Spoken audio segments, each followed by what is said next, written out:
Hi. Welcome. How are you? I'm good. How are you? Does your dog want in? I'm good. I'm good. Yeah.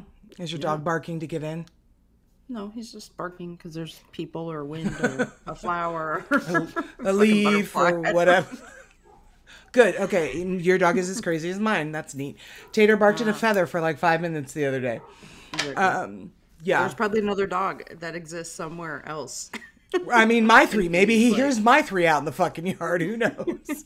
He's like, no, unacceptable. There could be only Unacceptable. one. This is not. Yeah, just me. Hi, guys. Welcome to History of a Haunting. That is Laura Ackerman. And that's Carrie Hopper. I was like, did you fucking forget my name? I'm like, I didn't know that we were doing that. All right. Stay on your toes. Keep you on your toes. Keep you on your toes. Yes. Hi, guys. Welcome to History of a Haunting. This is a really cool episode. We're really excited about this one. And so we're just going to get right into it. Starting with our EVPs. You know, endless vocal prattling that we do at the beginning of every episode, which is essentially updates and announcements. And Laura, why don't you tell them what the announcement is? Not like they don't know what the announcement is. So same as it ever was, we are going to Parapsychon at the Ohio State Reformatory, and if you're listening to this when it drops, it is exactly 1 week away. We will be there May 20th through the 21st, and that is in Mansfield, Ohio. So come on down, or up, or from Over. east or west, from wherever you are. Come on down or up or over. Listen, yeah, you guys, this is going to be so much fun. Laura and I have been preparing and talking and planning for this for almost a year, because I think it was a year after the last one ended, maybe 10 months that they opened up the vendor slots for this year's. So long time. Yeah, preparing for it. Long time coming. So we want to thank everybody who ordered merch in the pre-sale that we did in the fall and at the beginning of this year. Thanks to you guys and the proceeds that we got from the merch sale, we were actually able to have a booth worth visiting. Otherwise, it was just going to be us being like, hey, we've got a podcast. You want to check us out? Which so is yeah, totally fine, Carrie. It's fine. They do, goddammit. I mean, we're funny, I swear. Yeah, so it allowed us to be able to have our pint glasses and our coffee mugs and our tons of stickers and like our koozies and our bags, which we've had. So we've got a lot of stuff, our wares to peddle, if you will, at our booth. And we've got Laura's brilliant idea of creating a special episode of History of a Haunting called Ghost Tales from the Road, where you guys come and tell us your creepiest personal paranormal story. And we will share those stories. We'll record you on camera and include that in the episode. It'll be kind of a montage, if you will. And everybody who does will be entered into a drawing to win the complete set of Andrea Perron's House of Darkness, House of Light. Her full 3-volume set. You can win that, and she will personally autograph it to the winner. So come on down and see us. We are so excited for it. And so in the spirit of that, Laura, not like they can't read the title of the show when they clicked play, but tell everybody what we're doing today. So we are going to revisit the Ohio State Reformatory. That's also known as the Mansfield Reformatory, where we will be live in person. If you didn't already catch that, next week. If I'm catatonic by then, please just give me a wide berth, because this has really been a lot. All right, babe, what are your sources? Right, so mine are Wikipedia, Ancestral Findings, Ohio Exploration, and Ohio Traveler. Those are all .coms. All right, awesome. Yeah, we're excited about this one. We're going to revisit it, just kind of refresh our memory, your memory, everybody's memory. We did cover this in episode 11, way back when the podcast was a brand new baby. So we wanted to revisit it, like I said, in anticipation of our big con debut next week. Our big visit. And I wasn't there for the first episode, so now I get to Now we get her piss and vinegar attitude about it. Sass. I'm kidding. Oh, also, bear with her. Her wrist is hurting today. It does hurt. It really does. It's really annoying. All right, so... All right, let's do it. As I said, this is the Ohio State Reformatory. That's going to be a hard word all day. Words are hard. Also known as the Mansfield Reformatory. And that is the historic prison that is located in Mansfield, Ohio. More than 2 decades before the reformatory was built, the site was host to a Civil War training camp. Did you know that? I actually don't know as I did know that. Yeah, so starting in 1861, soldiers, they went there to drill in preparation for the war. So back then it was called Camp Mordecai Bartley. The name came from a Mansfield man who had been Ohio's governor during the 1840s. Oh, okay. All right. So that camp continued to host soldiers in training up until 1867, when the site was put up for consideration as a new penitentiary. I love it. Yeah. I love it. Although watch listeners be like, actually, Carrie, you did know that. Archie mentioned it. Like, I don't know. I don't remember. Listen, guys, I don't remember everything we've said since episode 1. I barely remember everything Laura and I said an hour ago. So if I say I don't remember it, it's legit, and it is no slight on Archie, myself, or the early days of the podcast. It's been a minute. Yes. Okay. So the new penitentiary was built between 1886 and 1910 and remained in operation until 1990. Jesus. When a long time, huh? When a United States federal court ruling, which was called the Boyd Consent Decree, ordered the facility to be closed. Dun, dun, dun. Dun, dun, dun. The way you delivered that, ordered the facility to be closed. I was like, wow, all right. Well, it's kind of a big deal, right? For sure. Okay, so while this facility was seen in a number of films, including several while it was actually still in operation. Oh, really? Yeah, it's been in TV shows and music videos. There's a Godsmack video that is filmed, I think, in front of one of the walls. That I did know. Yeah. Yeah. So, but it was made famous by the film Shawshank Redemption, and it was used for this for a lot of the scenes of the movie, which is pretty awesome. If you've seen the movie, you know how impressive this structure is. I mean, seriously. Also, we have a sticker in honor of it. Can you see it? Yay! Yay. Look, he's in Red's cap. Very cute. Right. $3 at the convention. So, always just trying to sell you some shit. All right. So, architect Levi Schofield designed the prison to resemble the old world castles in Germany. The prison was supposed to be an intermediate prison, somewhere between the Boys Industrial School in Lancaster and the Ohio Penn in Columbus. It was to be used for first-time offenders and not hardened criminals. It's awfully imposing for first-time offenders. Maybe they just want scared straight kind of situation, or what? I guess so. Yeah, it was supposed to be kind of just like, not a terrible place to go, but, not as hard as the Penn, but really to reform people, hopefully. Okay. Reformatory. Okay, I get it. Hey. Ding, ding, ding. Spoiler alert. So, the first 150 men were transferred to the reformatory on September 17th, 1896. The prison was still not completed at that time. So those first inmates, they helped construct the prison's sewer system, also featured in Shawshank Redemption, spoiler, and built the 25-foot tall wall that surrounded the entire 15-acre complex. Oh, God. Yeah. I just can't imagine what it looks like in person. The more you describe it, I'm like, oh my God. I know. I kind of want to rewatch the movie just so I can. I think we should remember. So the prison was considered to be one of the best in the country at the time it was built. But by 1933, the prison had become overcrowded and the living conditions had deteriorated. As we tend to say every time we cover a prison. You guys know how it goes. All the good intentions.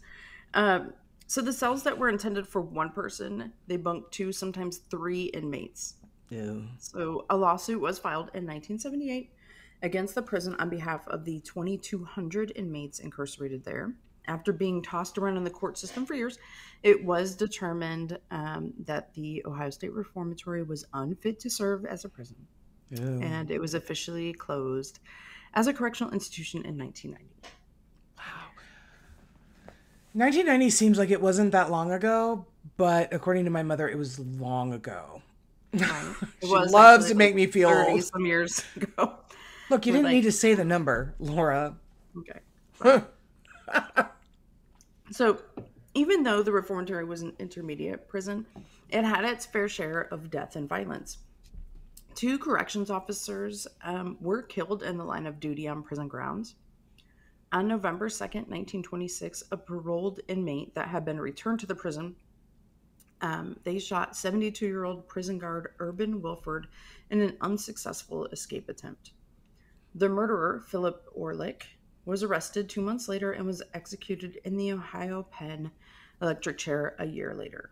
Is that old Sparky? The one in Ohio Penn, the one in Columbus? Oh no, I thought Ohio State Reformatory had old Sparky. I thought. Although there's a lot, we've covered a lot of prisons, like you said, and I think this is a lot of them had an old electric chair here. Oh, really? I think it was in. I think they got shipped to Columbus for that. Oh, okay. Yeah, we have covered a lot of prisons. I'm probably There's so confusing many prisons. I'm just confusing my prisons. A 48-year-old prison guard named Frank Hanger was beaten to death with an iron bar during an escape attempt by 12 prisoners on October 2nd, 1932. Jesus. Two of the inmates, Merrill Chandler and Chester Proboski, were found guilty of the guard's murder, and both were executed in the electric chair in 1935. Fucking A, man. I know. Some fucked up shit going on. For sure. Yeah. So on July 21st, 1948, that was a dark day in the reformatory's history. 2 former inmates, John West and Robert Daniels, kidnapped the prison farm's superintendent, his wife, and their 20-year-old daughter from their home on the Honor Farm. Oh, God, that's right. So the pair then murdered the entire family in a cornfield off Fleming Falls Road. West and Daniels, known as the Mad Dogs, went on a 2-week crime spree, leaving 6 people dead. Fuck. They were later found near Van Wert, where a shootout resulted in their death, or in the death of West and Daniels' capture. Daniels was also later executed in the electric chair. Man, a lot of electric chair deaths. Yeah. So in November of 1950, the warden's wife was reaching into a closet looking for her jewelry box. So when she removed the box, her hidden pistol fell to the ground, discharged, and fatally wounded her. Oh, yeah. Is that Helen? I don't think I have her name. I think her name is Helen. I can't remember. There were 2 Helens in this story, and I believe the warden's wife is a Helen as well. Is a Helen? Yeah. She's a Helen. All right. She's a Helen with the felons. Oh, that was stupid. Forget I said that. Carrie, edit that. Carrie, edit that out. That's trash, not treasure. The warden died from a heart attack while in his office a few years later in the area known as the Hole, or solitary confinement. I'm sorry. He didn't die in the Hole, but there's also I was the like, wait. Hole. Oh, I was like, his office was in the Hole? Sorry. No, he died in his office. And then there's the solitary confinement, or the Hole, where 2 men were once placed into the same cell, but only one emerged alive. The other had been killed and stuffed under the bunk. Yeah. What? Tell me they found him immediately. Is this going to be like, he wasn't found for 5 days?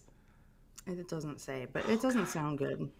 Well, I mean, either way, you're right. It doesn't really matter when, does it? No, it doesn't. Also, a man hung himself in the Hole, and another set himself on fire. That I did hear. Yeah. That was on Destination Fair. Many other prisoners died behind the large stone walls, some from disease and others from violence, and some by their own hand. The prison cemetery, which is just beyond where the walls stood, contains over 200 prisoners who perished while incarcerated. Woof. Yeah. Although, what was it at its peak? 2,200, 2,500? Yeah. And given how many people went through there when it opened to when it closed in 90, I mean, I guess that's small numbers given like. Well, it was supposed to be pretty like mellow. That's the thing, you know. Right, yeah. I mean, and eventually, like, some of the worst of the worst were sent there. Mm-hmm. Wow, okay. Sure. All right, the reformatory remained in full operation until the 90s, like I said, okay, so there was that federal court order that came down. But what I think is so interesting about it is it was a prisoner's class action lawsuit. Oh. Yeah, so they actually sued because it was so fucking terrible, the conditions, because of the overcrowding and inhumane conditions. Right. And they won. They won. They won. That is amazing. That tells you how fucking terrible it had to be, right? What year was the lawsuit? In 1990. Wow. Well, it started, I think, in the 70s or 80s, and then it took a while for it to finally get overturned. Yeah. Yeah, for sure. So this is a quote from Cheryl Nerman. She was an Ohio State Reformatory historian and volunteer. Cool. She said, if you think the conditions look inhumane today, like if you see what it looks like, it was much more brutal for those who had to live there during the last decade of operation. There were rats and cockroaches, and men wore hairnets just so the roaches didn't crawl into their ears while they slept. You could have left that out. But I couldn't. I really couldn't. Are we going to have fucking nightmares? I hate you. Yeah, but that's how, so it was filed in 78, and then... wow. 90, It was settled? It was settled in 83, and it finally closed in 90. Oh. Yeah, because it was technically, they said it violated their constitutional rights. And some improvements were made, before the last prisoner was relocated and the place finally closed. And it was supposed to be demolished. Oh, God. Yeah. But they used it, obviously, for the Shawshank Redemption. Yeah. I think did that kind of save its life? Having that movie filmed there? Between that and the historic society that stepped in and wanted to preserve it. Oh, okay. So kind of the same thing that we see with a lot of our older buildings, right? Outside people come in and say, hey, it's worth saving. Yeah, for sure. And especially back here. Especially back here. Yeah. However, the state did demolish all of the outbuildings and the prison wall. Yeah, because it's on valuable property, the state of Ohio wanted to use the land to expand the new Mansfield Correctional Institute, which is located just beyond the old reformatory. Luckily, the land was turned over to a preservation group in 1985, and that preservation group now controls the old prison. The OSR's 6-tier freestanding cell block, it holds the record for the largest freestanding cell block in the world. The Guinness record, right? Yeah. Crazy, right? So crazy, and to see it, I really should have added pictures for this, guys, for YouTube. I'm super sorry, but it's nuts. Just like as you're talking and describing it, I'm like, we are gonna see this in person, and I can't even deal with what I might reaction I might have. Yeah.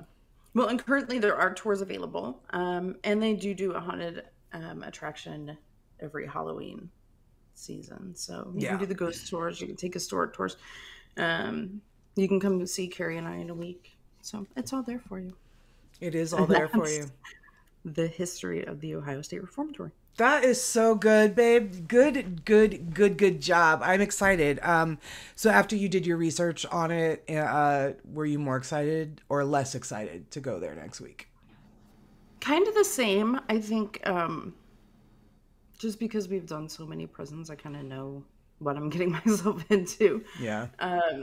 But since that's the one that's on Shawshank and it's just so super imposing and has really cool like Gothic architecture, Oh like God, I said, yeah, they wanted it to look like the castles in Germany and stuff. So, yeah, um, what kind of a mix is not totally Gothic, but it looks really cool. I think yeah, it'll be interesting to see what it's like to see it in real scale, right? So when yes. you see it even on screen, you can tell it's fairly imposing, but they're always so much bigger when you go like Trans Allegheny. You know it's huge, but when Oh you pull yeah. up, you're like, oh Jesus Christ.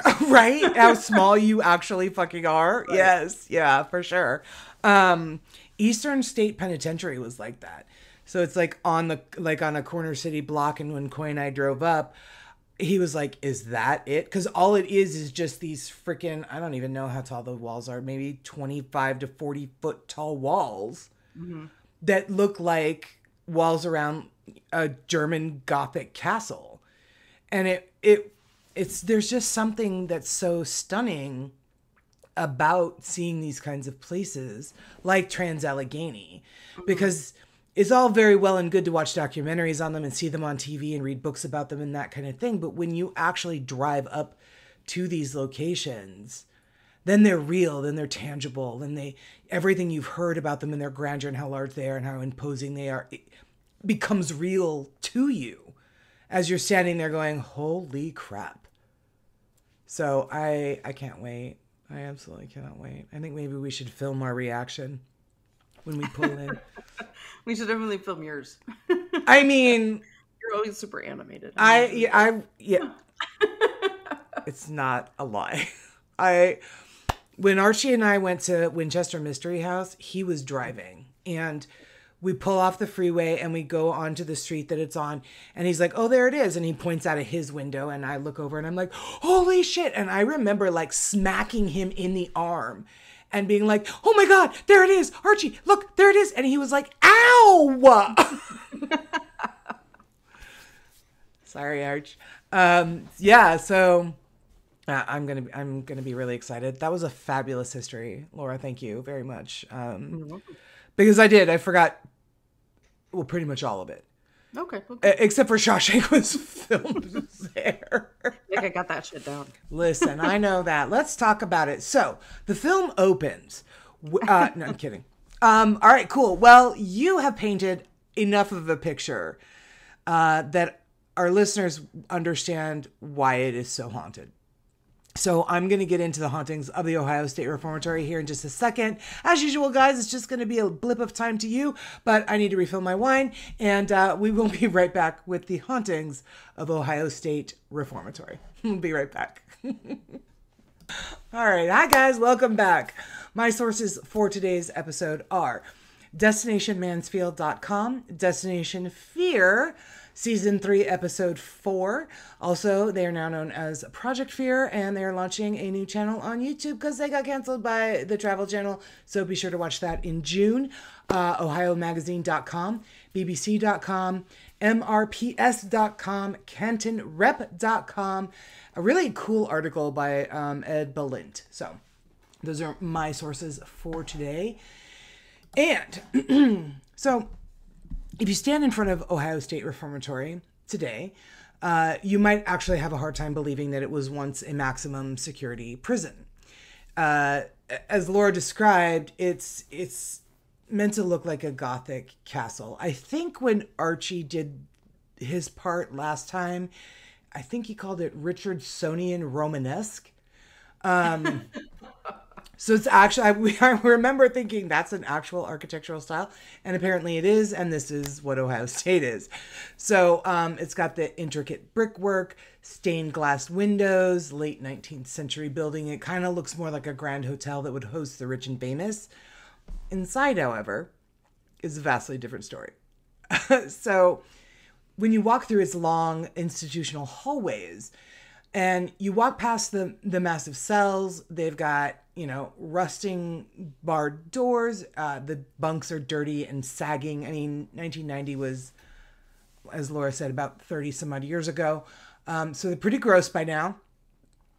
You might actually be able to recall the bleak and hopeless prison that was in 1994's The Shawshank Redemption with Tim Robbins and Morgan Freeman. But it's actually worse than that because the building has sat vacant for a vast majority of time since 1990 when it closed. 90, right, Laura? Yeah. Yeah. So it's sat kind of vacant over time. Now, we don't often get a lot of penitentiaries, prisons, jails that we cover on this show that have a motto. But this one does have one. And that motto is kill first, ask questions later. I love it. It sounds like a fabulous place to go. Mm-hmm. First timers, man, you guys are fucking hardcore. So there's actually not an area in any part of the building, which is huge, where the people haven't experienced paranormal activity. Footsteps are very common. Shadow people are seen. Audible voices, whispers are common. Physical interactions like being touched, having your hair pulled, being grabbed, scratched, happen often in this place, day or night, Laura. So there you have that. Angry spirits are said to be locked inside of their cells. I think this is one. No, that's Juliet. That's Juliet. I was like, there's one shadow figure that they believe is a prisoner that doesn't ever come outside of his cell. So that's Juliet. But as you mentioned, there was actually, there was in solitary confinement, there was a guard that was killed. And that was back in 1932. I believe so, yeah. Yeah. So apparently he still does his rounds. And he's been known to jab people with his nightstick and push guests. Yeah. So the third floors of the administration wings are known for shadows and footsteps, but the activity there, I guess, is always changing. Now, Greg Feketic, he is the lead paranormal investigator at the Ohio State Reformatory. In fact, he is the head of the group that's actually putting on the parapsychon at the reformatory and has been for the last 4 years. So all of the emails that we get are from Greg Feketic about the con and all of that. Yeah. He says, quote, "It seems that certain buildings are always haunted: prisons, hospitals, schools, and theaters. There's a lot of energy and a lot of emotion in those places. And there are people who believe that energy will stay there, or people will not leave there after they pass on." And I agree. As paranormal investigators, that essentially is our core belief. There's an episode of Bones, believe it or not, where one of her interns, Oliver Wells, is describing how he believes that ghosts could be a thing. And he basically says that the first law of thermodynamics is that energy is not created nor destroyed. It simply changes form. So he believes that if a person dies with an abundance of this energy, it can be imprinted on its immediate surroundings. And therein is your ghost. And I believe that. I really do. So it's not surprising that, he's basically stating the same thing. And that there is an overabundance of spirits, as you were describing the conditions there, that might actually have been stuck there. Now, shadowy figures have been roaming the building and peeking around around corners and out of cells. The sound of chains dropping to the floor, growling, which is never something I love. It's never an awesome feeling. It's never an awesome feeling. So growling, footsteps, and church bells have been heard in specific areas of the prison, while other reports detail phantom smells, disembodied voices, and balls of light. Now, Greg Feketic says that he's experienced paranormal events here firsthand. And he said that he's had his arms and his keys pulled on when no one is around. In fact, such happenings don't actually bother him anymore. It happens so often. And that's what he says, that it happens fairly often here. Quote, and it's like, oh, well, you just go on and you go on about your business. You do your job. And I was like, I don't know. Like, I love the paranormal. I love to go on investigations. But I don't know as I want that to be so commonplace in my everyday life. Like, I'm just like, nah, that's them again, pulling my hair. You know what I mean? Like, Maybe. Yeah, I I don't know. suppose with anything you get desensitized to it, but it is kind of Yeah, strange. for sure. Yeah, for sure. So as you walk through the reformatory's corridors, you might believe you hear the clanking of cell doors and prisoners' cries as well. For believers, the former prison in the city of Mansfield, Ohio, is one of the most haunted spots in the United States. And that's been the belief and the claim and of people that have been there and experienced things that have also been to other locations. Like, I feel like that's legit. I would have to say this place, based on experiences that I've heard about, is probably in the top 10 in the country. Really. Yeah. Yeah. So it's a place where the ghosts of abused inmates and staff with heavy consciences roam the halls, because the staff wasn't, always on the straight and narrow. So you can hear moving equipment, slamming doors. Even without the ghosts, though, the building's crumbling walls and peeling paint and cracked windows are enough to just be like, this is fucking creepy in here. Right. You got the perfect ambiance going on. You really do. You really, really do. So from actually Mansfield's website, and according to the Ohio State Reformatory staff themselves, here are the 8 most haunted sites in the reformatory. Number 8 is the East Wing. That houses the bathrooms and the showers. This is on the first floor, and they say that lately this area has actually been pretty good for experiences and evidence. Rarely do we have a night where nobody experiences at least a few shadow people down there. Wow. Yeah. I don't know why the bathroom is such a happening haunted place, but, sure. Probably a lot of awful torture went on down there. The third floor, the middle admin section, this is an area that gets to a lot of people. There's shadow people, audible voices, footsteps, and the feeling of not being alone is the norm. Cool. So where are we going to be when we're there? We are on the east cell block. We're in the east cell block floor, the second floor. So we're going to be right there where all this is going on. That's what you're telling me. Yeah.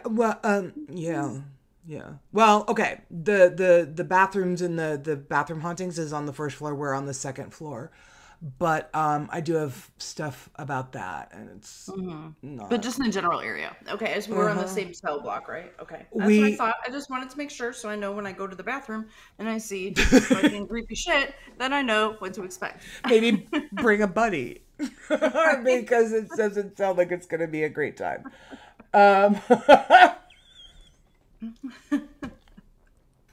had my hair pulled in the bathroom at Ohio State. I wonder how many therapists get that fucking conversation. Right. So bring an extra pair of pants. Yes. Because I might pee myself in the bathroom. Yeah, you might want to, pack like you're going on a week-long vacation, I guess.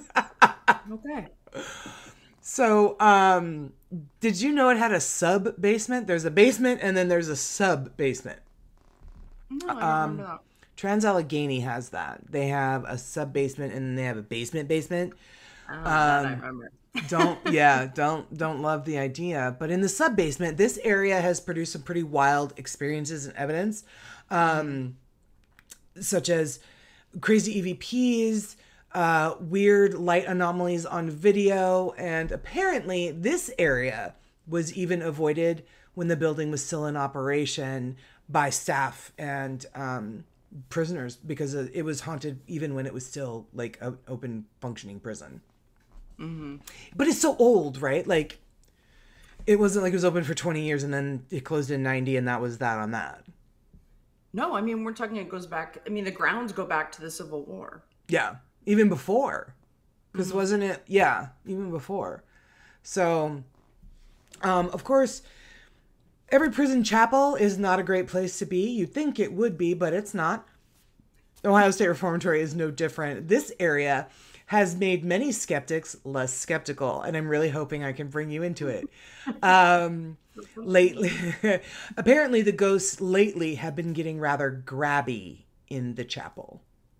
Right? Is it priests? I mean, never mind. You know... Too many jokes. Remember, guys, she's the bad Catholic. The only Catholic on the show, but apparently she was the bad... Am I the bad Catholic? Really? Right, you're right. That's true. Okay. The West Attic. So on top of this place being just super creepy with a basement and a sub-basement, it's also got an attic. So the site, the website, this cracked me up, and I'm going to read it to you guys verbatim. It says, quote, "Let's just say a very well-known paranormal celebrity had an experience up there and refused to go back in. I'm not going to say who it was. I'll just say that he grabbed his scarf and walked out. Negative energies are felt deep in their stomachs. Shadow figures are also seen, and people get their hair pulled. And there is also the sound of hearing men scream bloody murder in the West Attic." I wonder who that was. That paranormal celebrity grabbed his scarf and walked out. I can't picture anybody that might, like, that's just maybe known for wearing a scarf. I don't know. They also have an administrative basement. And down there seems to be two different entities. One is nice while the other is kind of a dick. So heads up there. Here, Laura. I'll just say it. The East and West cell blocks, and we are in the East cell block. Okay. The site says, "I've seen these areas bring grown men to tears. Many murders and suicides took place in these areas, and the residual energy apparently is prevalent and not great." We didn't actually have a choice on where our vendor booth is at. Like, they were just like, "This is where you're going to be." And so I didn't personally pick this. I promise. Fucking lies. You probably would have had you gotten the opportunity. I don't know why you act like you were not excited about it. You would have been like, "Do you have anything in the sub-basement?" I would have picked this next. Well enough to know. I mean, I would have picked this next location. The Hole. This was the prison inside the prison. Many men took their own lives while housed in this area. I'm going to go into a little bit more detail about the paranormal activity in the Hole here in just a minute. But you had mentioned the warden and his wife and how she was accidentally shot when a gun fell off their closet shelf and hit her. Mm-hmm. Well, people often claim to smell her perfume in the administration area and smell Arthur's tobacco in multiple rooms throughout the prison. One of the other things that I do remember from when we covered this location 150 episodes ago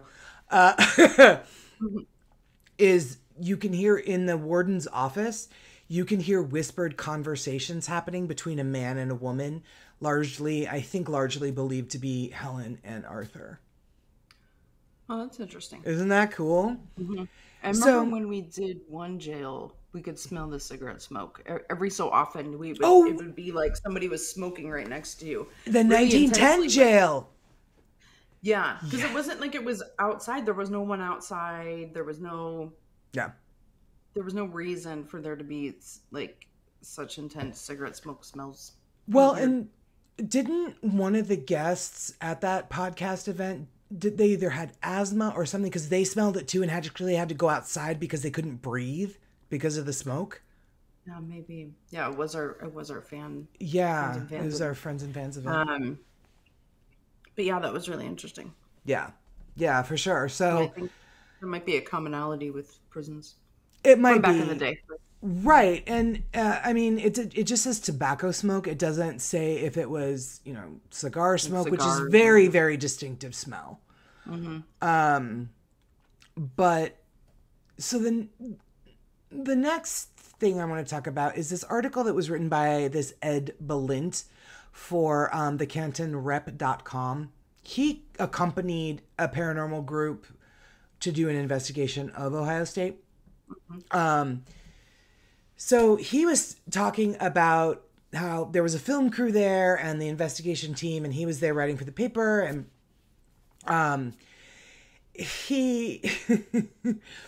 they were walking through, and I guess they got to a place in the prison where he wanted to take a picture of a bedroom that had been featured in the Shawshank Redemption. And as he took the picture, he heard a faint whisper in his ear asking, "What are you doing?" And nobody was there. Everything else was quiet. He got that chill, goosebumps, the whole bit. But because he had kind of fallen behind everybody else, because he was like, "Oh, this is in the movie, I'm gonna get a picture." And he hears this whisper of, "What are you doing?" That's a good one. Yeah, I like that one. Yeah. Apparently, and this I did not know, and I really don't think that we discussed it in the original episode, but there's a room in the prison called the Jesus Room. And in it, things happen like deep thudding noises come from like the corner of the room that everybody heard with their own ears. And he was talking to a guy that was there and was asking him like, "Hey, is this normal? Have you experienced this?" And the guy, his name is Travis Webb, said that the Jesus Room, it's this area adorned with a mural of Jesus. That's why they call it the Jesus Room. And apparently it frequently attracts paranormal, supernatural happenings. So he said that it is common. So the group tried to replicate the thuds by banging on walls in the room. They kind of checked everything out. They ruled out the possibility of somebody causing the noise by walking on an upper floor. Apparently, later, another person in the group was actually able to debunk this. So they have plywood, or at the time, they had plywood over some of the windows. And he said, quote, "When the wind would hit this one piece of plywood just right, the board would swing out, bang into a metal pipe, then swing back, giving it the knocking effect that everybody heard." Oh, wow. Yeah. Well, right? That makes sense. Right. Yeah. And I wanted to include that. I could have just left it at, "Oh, it's weird thud noise going on in the room." But this is exactly the purpose of a paranormal investigator. This is exactly what we try to do. We try to find the source of it. And they did in this particular case. The next one, however, not as debunkable, I guess. So there was a guy on the group that this author had investigated with that in a previous experience he saw furniture inexplicably move. So he said that there were seats over on this one wall in the Jesus Room. And they're like 4-seat seats. I don't know if they're like movie theater seats where they like are on a spring and you have to like push them down to sit. And then when you stand up, they fling back up. But the seats decided to lift up, slide 2 feet forward, and then slam to the ground. Now that is very hard to pin on wind outside the massive branch or some shit. stone building, right? Because he didn't say what the seats were made of, anything like that. But if nobody is there, nobody's around them, and you just happen to see 4 connected seats lift up, rise 2 feet, or move 2 feet forward, and then drop onto the ground, that's really remarkable. Yeah. Yeah. So, after they left the room, he had another strange occurrence happen to him. So they went into another section of the building, and he was right behind one of the lead investigators. A few steps later, the investigator, this Travis Webb, froze immediately. Like as he was walking, he just stopped walking and he froze. And he said that a pebble struck his leg. He did tell the author that pebbles being thrown in this particular area was very common. And so the author was like, well, could the pebble have been kicked up by walking? But the guy ruled that out given the trajectory of the object. So a few minutes later, and without warning, it happened again, but to the author this time. And he was startled And he was kind of amused because the pebble-like object struck him in the back of the neck, leaving a stinging sensation. So, As getting hit with a rock does. a little bit, yes. You and I are walking through Ohio State. I'm throwing rocks at you. Did you feel that? Did you feel that? Did you? So the author turned around to look to see what maybe somebody behind him kicked the rock. Or, there was no one behind him. He was the last in the line. So he looked up. It didn't appear as if the stone or the concrete fragment could have fallen from, in this section, was a smooth, flat ceiling. So this other person pointed to where it ricocheted against the floor. So they couldn't figure out what this could possibly have happened, because when you're walking on like a gravelly surface or a surface that has rocks or whatever, if you kick a rock, which everybody's done, be it intentionally kick a rock or just accidentally with the step of your foot, you're not kicking it in such a way that it's going to fly up off the ground and hit someone in the neck. That just, unless you actually drop the rock and then like drop kick it into the person's neck. Yeah, if you did that, plus you would hear, I mean, you could, do it maybe if it was deep enough, kind of get underneath it, but still, like, you would be able to hear that. It'd be such a big commotion behind you. Right, your foot, like the foot, like scraping on the ground or like whatever. Yeah, there would be something. Yeah, it's interesting to say the least. Mm-hmm. So he was talking about it to this other female investigator in the group, and she had actually told him about a story from a visit to the prison with her family. Her family felt like weirdness in the air, and they were finding it difficult to breathe in the prison. But she didn't feel anything. So she called out the spirit world in defiance. Guys, don't do this. Don't do this. So what happened was she said, quote, I'm like, this is BS. I'm not feeling anything. And she goes on to say, quote, and when I said that, I had a sharp pain in the back of my skull. It felt bad enough that I doubled over. I described it like a ball bat hitting the back of my head. It didn't knock me out, but it felt like it could have.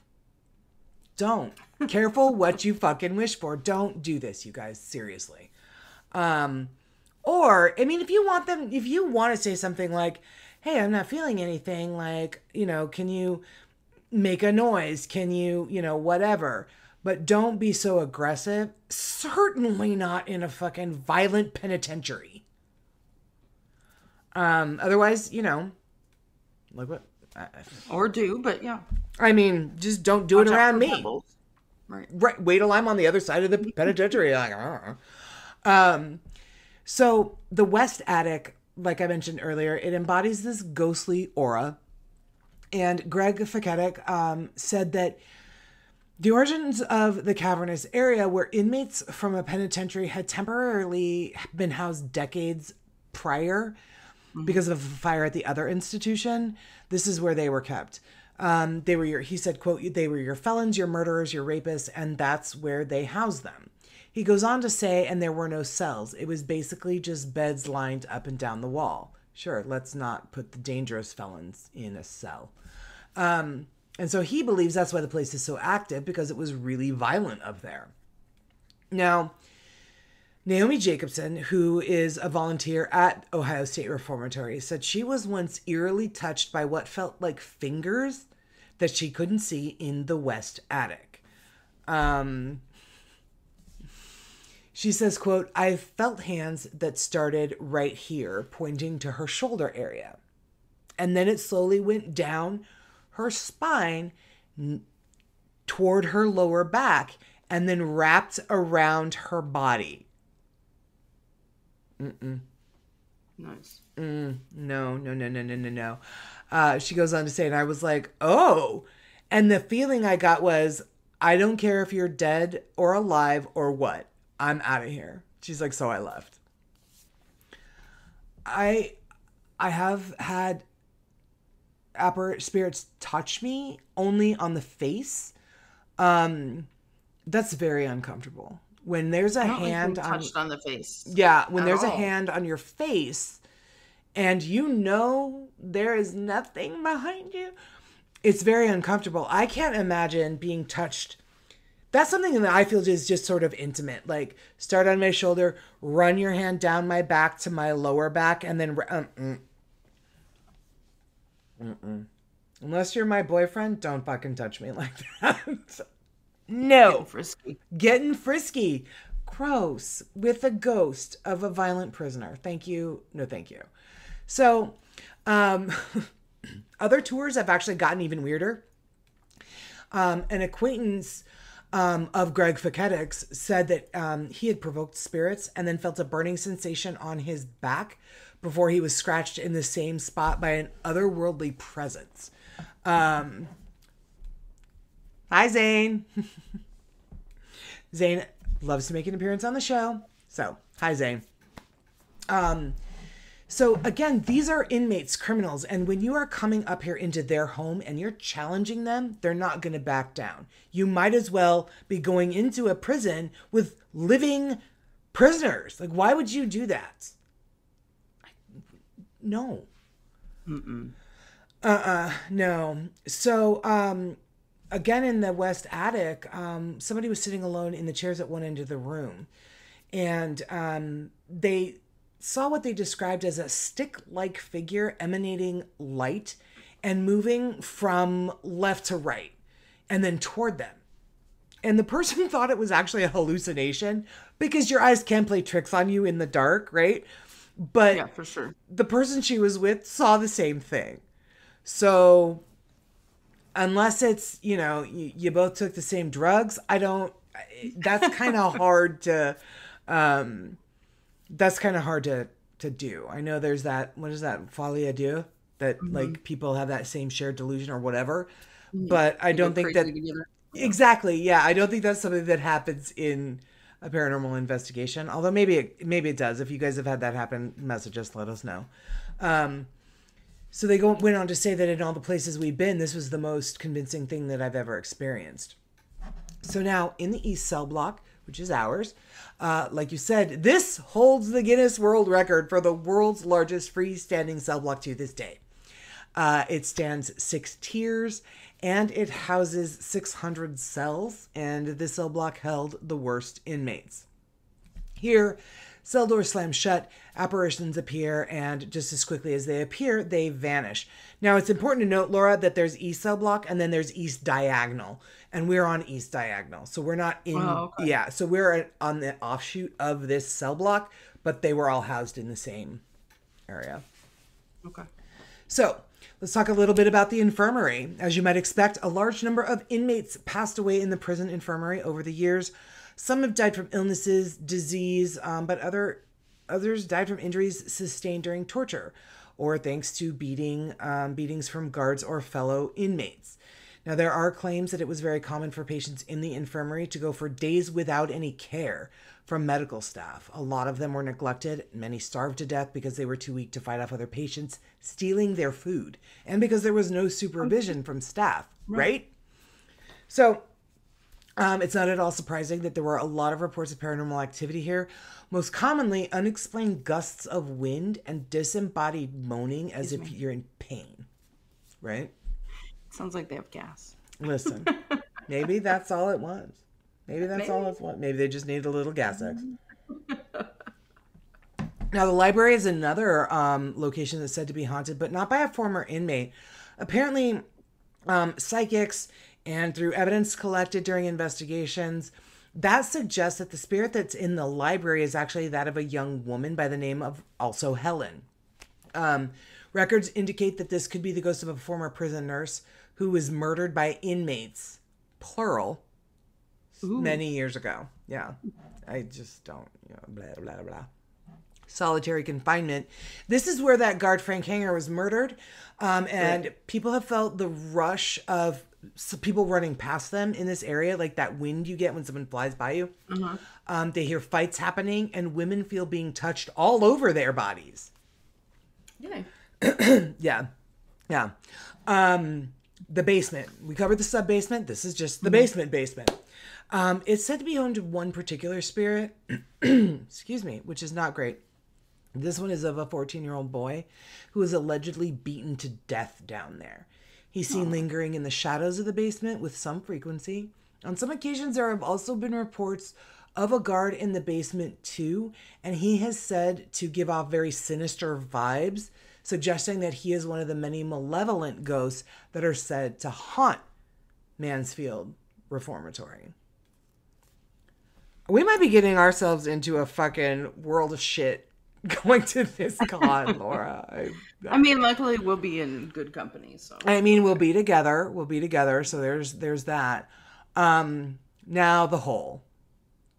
The hole is located in the basement, not the sub-basement, but the basement of Ohio State Reformatory, and it was considered to be the ultimate punishment for disobedient inmates. The small cells in the hole were completely barren and, like you mentioned, infested with rats and cockroaches. I can barely deal with frogs. So, when places in the whole, the whole prisoners were, when they were cut off from others, they were also deprived of light, which is a common thing in these penitentiaries, right? There, I think Eastern State, one guy was down in the hole for 17 years and he went blind. So here, a lot of the inmates ended up taking their own lives because they just went nuts. it's So- a torture tactic, yeah. Exactly, yeah. There are 20 tiny cells in the hole, and it's considered to be one of the most creepy areas of the entire prison.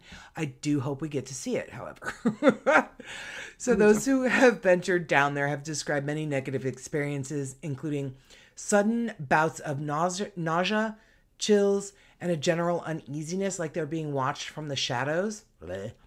Others have heard deranged babbling. I can't think of anything scarier. Disembodied moans and other unpleasant sounds. So make of that what you're gonna. This section is not for the faint of heart, that's for sure. Now, although these areas mentioned are considered to be among the most haunted spots in the prison, there is activity throughout all of the buildings and the grounds. There have been reports of things moving in the graveyard, and the West Attic has sent even the most hardened of paranormal investigators running. Now, the cell block was haunted even before the prison was closed, and many of the inmates would claim that a lady would come into their locked cells and tuck in their blankets at night. That's kind of sweet. Could it be? I mean, well, maybe they thought so. Maybe. Could it be the nurse from the library? I don't know if she would do that. She was murdered by inmates. I surely wouldn't do that if a bunch of prisoners killed me. Go around tuck him in bed. So there is rarely a tour that passes without reports of shadow people, disembodied voices, phantom footsteps, and other strange sounds like cell doors slamming shut. So, that's Ohio State Reformatory, guys. I do want to say that walking through these bleak cell blocks with somebody who once lived there is a powerful reminder of the building's past, because a lot of their guides are former inmates. Which I love when prisons do that. I love it. Or guards, yeah. Yes, yeah. They have a completely different take on it. Which is really They absolutely do. Yeah. So walking through this prison with one of them is a powerful reminder of the past. But now, when the darkness and the whispers of restless spirits become too much, visitors can do what the prisoners could not, which is stroll right out the front doors. Now, if you are interested in touring the Ohio State Reformatory, you absolutely can. Their website is mrps.org. They are located at 100 Reformatory Road. It's so big it got its own street in Mansfield, Ohio. If you have any questions you want to call about ticket prices or the con next weekend, you can call them at 419-522-2644, or you can email them at info@mrps.org. There is still time to get tickets to Parapsychon 4. Just visit parapsychon.com, and we will see you next week. We sure will. Yes. Oh, I'm excited. Laura, I'm excited. I'm also a little nervous. I really do think we've I might have gotten us into a bit of a thing. Yeah, I think you always do. All right. Listen, we're going to be there with hundreds of other people. We should be okay. It'll be fine. Totally I just fine. won't be able to the entire weekend. It's fine. We'll have Aaron run our booth and be like, well, we've got to go buy more underwear. We didn't pack enough. We've been peeing all weekend. So yeah, come on out and see us, guys, and entertain this stupid conversation. We've got a lot of stuff. We've got pint glasses for you to buy, wine glasses for you to buy, coffee mugs. We've got 6 different kinds of stickers that you can buy, $3 each or 4 for $10. We also have koozies and drawstring bags and all kinds of stuff. Come on out, be a part of the show. Guys, come tell us about your creepiest personal paranormal story. You'll be entered in to win the complete set of Andrea Perron's books, House of Darkness, House of Light. The full 3-volume set will be autographed personally to you by the lovely Miss Andrea Perron, who will be there too, by the way. So you can go out and meet her, check everything out. She's going to be doing I think 2 panels. I'm not entirely sure. But the Ghost Brothers are going to be there, and Dave Schrader is going to be there. Shade Pittman is going to be there. Like, there's so many like paranormal celebrities that are going to be at this convention with us lowly idiots next weekend. I can't even wrap my brain around it. So we've got, we're creating a really fun booth for you guys. So we hope you pop by and say hello. Like I said, tickets are still available, and they do ask you to bring 1 non-perishable food item and 1 pet supply item, because they're going to be donating those to a local shelter and a local food bank.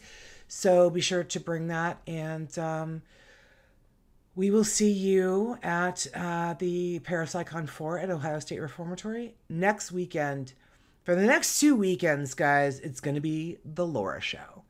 Do you want to tell them what we're going to be doing for the next... It's a 2-parter, guys. A 2-part series, episode / whatever. It's 2 parts. Do you want to tell them? Sure, I suppose. We're going to be indulging my...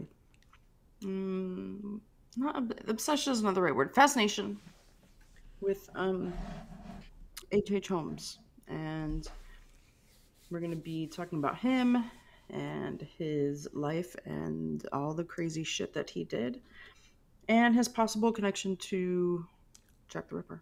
Yeah. Super exciting. Like I said, it's a 2-part episode. So the first week, we're going to tell you all about H.H. Holmes and his crazy brand of murderous wackadoo.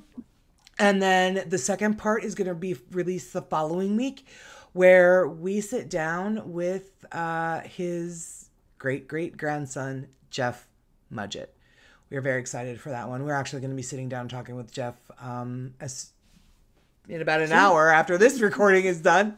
So yeah, we're excited for that. Lots of big doings happening for your tiny little History of a Haunting podcast. So we're going to go get ready for our interview with Jeff Mudgett. And we thank you guys very much. Laura, why don't you tell them where they can follow us? Because we're going to be blowing up social media next weekend. It's going to be nuts. You guys are probably going to silence us because we're going to have so much going on. Where can they follow us? You can follow us if you so choose. After that. Right after that lovely intro. We're on Instagram, Facebook, and TikTok at HOAH Podcast. And speaking of the TikTok, our personal TikToks are at HOAH Carrie and at HOAH co-host Laura. Yeah. We're excited. Right. Thank you guys so much for listening. Thank you so much for watching. And we got to run because we've got a really cool person to sit down and talk to. So until next week, when we do a little bit of true crimey here, stay safe out there because you never know who or what is listening or going to run their dead prison fingers down your back. I hope it happens to Laura. All right, bye guys.